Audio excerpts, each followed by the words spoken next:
अस्सलाम वालेकुम नाज़रीन, आज 4 मार्च और पीर का दिन है। पाकिस्तान में वफाकी हुकूमत जो है कि वो ऑलमोस्ट तश्कील पा चुकी है। प्राइम मिनिस्टर ने अपने ओहदे का हलफ उठा लिया। इस वक्त चारों सूबों और वफाक में हुकूमत साजी का अमल मुकम्मल होते ही तो तीन बड़ी अहम डेवलपमेंट हुई हैं। पीएस पार्टी ने आज दो ऐलान किए हैं। एक तरफ वो पीएमएलएन को सपोर्ट कर रहे हैं और दूसरी तरफ उन्होंने पाकिस्तान तहरीक इंसाफ के 9 मई के हवाले से जो मौक़िफ़ है उसकी सपोर्ट किया है। ये एक सबसे बड़ा एक चेंज नज़र आ रहा है पाकिस्तान पीस पार्टी के मौक़िफ़ में, और आने वाले दिनों के अंदर इसमें जो पाकिस्तान के सियासी हालात हैं उनके ऊपर क्या असरात मुरतब होंगे, इस हवाले से ये बड़ी अहमियत का हामिल है। और फिर फ्लोर पर ही पाकिस्तान पीस पार्टी की जानिब से ये कहना कि ये कंपनी नहीं चलेगी, ये किस चीज़ की इंडिकेशन है और हालात को किस तरफ लेके जाया जा रहा है। इन हालात में जब चारों सूबों के बाद मरकज़ में भी ऑलमोस्ट हुकूमत साजी का अमल मुकम्मल हुआ, उसी दिन इलेक्शन कमीशन पाकिस्तान ने बड़ा अनोखा फैसला दिया है। और ये जो मखसूस नशिस्तों के हवाले से काफ़ी दिनों से जजमेंट रिजर्व थी, अभी बिलाखिर उन्होंने फैसला किया कि पाकिस्तान तहरीक इंसाफ के जो आज़ाद उम्मीदवार सुन्नी इत्तेहाद कौंसिल में शामिल हुए थे उनको मखसूस नशिस्तें नहीं दी जाएंगी। ये 81 मखसूस नशिस्तें चारों सूबाई असम्बली और नेशनल असम्बली में, और ये अब दी जाएंगी पाकिस्तान मुस्लिम लीग नून को, पाकिस्तान पीपल्स पार्टी को और एमक्यूएम को, जिन्होंने पिटीशन फाइल की थी इलेक्शन कमीशन में। ये आइन के जो मुतलका आर्टिकल है 51, उसकी जो दूसरा हिस्सा है, ये उसकी बड़ी खुल्लम खुल्ला वायलेशन नजर आ रही है। और यही वजह है कि अली जफर जो सेनेटर हैं, उन्होंने सेनेट में ये अनाउंस किया कि ये इस पे इलेक्शन कमीशन ऑफ पाकिस्तान ने जो आइन की वायलेशन किया, ये आर्टिकल 6 लगता है इनके ऊपर, और ये तहरीक इंसाफ इस सिलसिले में अदालत से रजू करेगी और आर्टिकल 6 भी लगाया जाएगा। और फिर उन्होंने इलेक्शन कमीशन ऑफ पाकिस्तान के उन अरकान से और चेयरमैन से इस्तीफे का मुतालबा भी किया है जिन्होंने ये फैसला दिया है।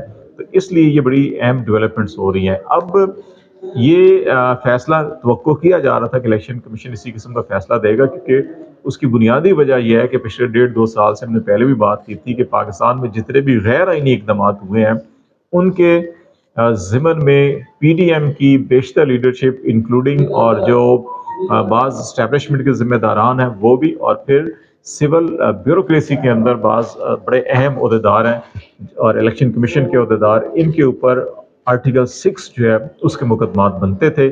इसलिए इस वक्त ये तमाम कोशिशें जो है 2/3 मेजॉरिटी दिलवाना इस वक्त जो हुकूमती इत्तेहाद है उसको, ताकि पहले ही हल्ले में जैसे ही हुकूमत साजी का काम मुकम्मल होता है, कैबिनेट तश्कील पाती है, तो इब्तदाई दिनों के अंदर ही इस पार्लियामेंट से जैसे ही सेनेट का इलेक्शन भी हो जाए, सदर मुमलकत भी नए आ जाएं, आसिफ जरदारी साहब जो सदारती इलेक्शन लड़ रहे हैं, तो उसके बाद फौरी तौर के ऊपर आइनी तरमीम की जाए और वो तमाम इकदाम जो आइन शिकनी के जुमरे में आते थे पिछले 2 सालों में किए गए केयर टेकर गवर्नमेंट की जानिब से भी और पीडीएम की हुकूमत की जानिब से, उन सबको आइनी तरमीम के जरिए वैलिडेट करना और उनको कवर देना, ताकि उन तमाम ओहदेदारों को और जिम्मेदारान को जिनके ऊपर आइन शिकनी के मुकदमात बनते हैं उनको कवर दिया जा सके, उनको बचाया जा सके आइन शिकनी से, आर्टिकल 6 से। एक तो ये बड़ा अहम मामला है जिस वजह से ये फैसला दिया गया।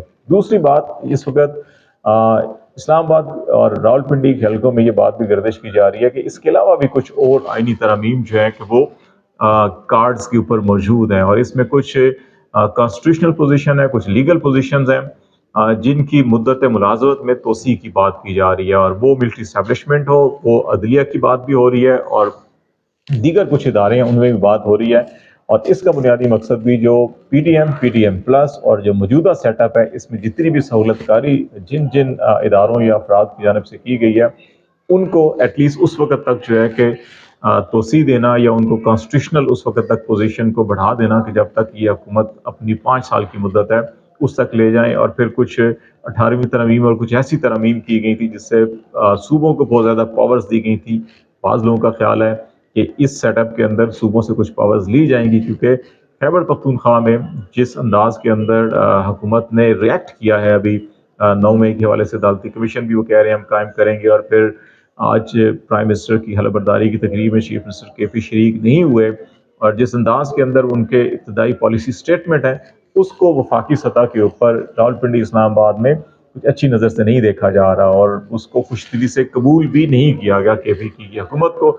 इसलिए कुछ ऐसी आइनी तरमीम भी की जा सकती हैं जिसकी वजह से खैबर पख्तूनख्वा को भी कंट्रोल किया जा सके। दीगर सूबों में तो शायद ऐसा नहीं होगा, लेकिन ज़्यादा अमूमी तरमीम होंगी, लेकिन زیادہ فوکس جو ہے ان کا عمل درآمد اور کنٹرول وہ کے پی کا ہوگا. تو یہ معاملات جو ہے کہ اس وقت سامنے ہے. دوسری طرف جو ہے کہ عمران خان صاحب کی ابھی تک جو 8 فروری کے بعد کی جو پالیسیز ہیں اس میں 3-4 بڑے واضح پیغامات ہیں. وہ پاکستان کی سیاسی اسٹیبلشمنٹ ہو، سول اسٹیبلشمنٹ ہو یا ملٹری اسٹیبلشمنٹ ہو، اس کے لیے ہے جس کی بنا کے اوپر یہ کہا جا رہا ہے کہ زرداری صاحب کے اوپر کافی دباؤ بڑھتا جا رہا ہے.